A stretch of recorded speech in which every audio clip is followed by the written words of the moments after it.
वफाकी हुकूमत ने DGISI lieutenant general Asim Malik की मुद्दत मुलाजमत में तोसी का फैसला कर लिया, जबकि वजीर आजम ने उन्हें खिदमात जारी रखने की हिदायत कर दी। सिक्योरिटी ज़राए के मुताबिक वफाकी हुकूमत ने DGISI की मुद्दत मुलाजमत में तोसी का फैसला किया है, जिसके तहत लेफ्टिनेंट जनरल आसिम मलिक अपनी खिदमात जारी रखेंगे, जबकि वजीर आजम ने DGISI को खिदमात जारी रखने की हिदायत की है। इसके अलावा लेफ्टिनेंट जनरल आसिम मलिक वजीर आजम के नेशनल सिक्योरिटी एडवाइजर भी हैं और वो इस ओहदे पर भी काम जारी रखेंगे। सिक्योरिटी ज़राए के मुताबिक पाकिस्तान की खुफिया agency inter services intelligence ISI के सरबराह लेफ्टिनेंट जनरल मोहम्मद आसिम मलिक अपने मौजूदा ओहदे पर खिदमात जारी रखेंगे। इन्हें सितंबर 2024 में लेफ्टिनेंट जनरल नदीम अंजुम की जगह DGISI तैनात किया गया था। अप्रैल 2025 में हुकूमत ने लेफ्टिनेंट जनरल आसिम मलिक को नेशनल सिक्योरिटी एडवाइजर NSA का इजाफी चार्ज भी दिया था, ताकि कौमी सलामती की पॉलिसी साजी और इसके अमली नफाज में मजीद मौसर राबता और हम आहंगी को यकीनी बनाया जा सके। Lieutenant general Asim Malik Pakistan army के बहुत काबिल और पेशावर अफसर माने जाते हैं, जिन्होंने बलूचिस्तान में एक इन्फेंट्री डिवीजन और जनूबी वजीरिस्तान में एक इन्फेंट्री ब्रिगेड की क़यादत की, वो इलाके जो गुज़िश्ता 2 दहाइयों से मुल्क की सलामती चैलेंजेस के मरकज रहे हैं। Lieutenant general Asim Malik Pakistan military academy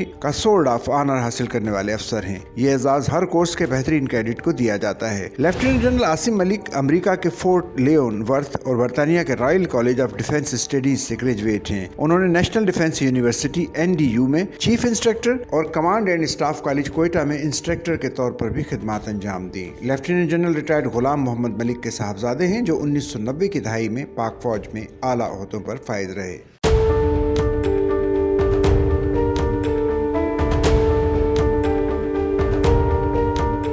Sachal news network की वीडियोस में खुश आमदेद। नाजरीन, वीडियो से मुतालिक अपनी कीमती राय का इजहार कमेंट बॉक्स में ज़रूर करें और चैनल को सब्सक्राइब करें।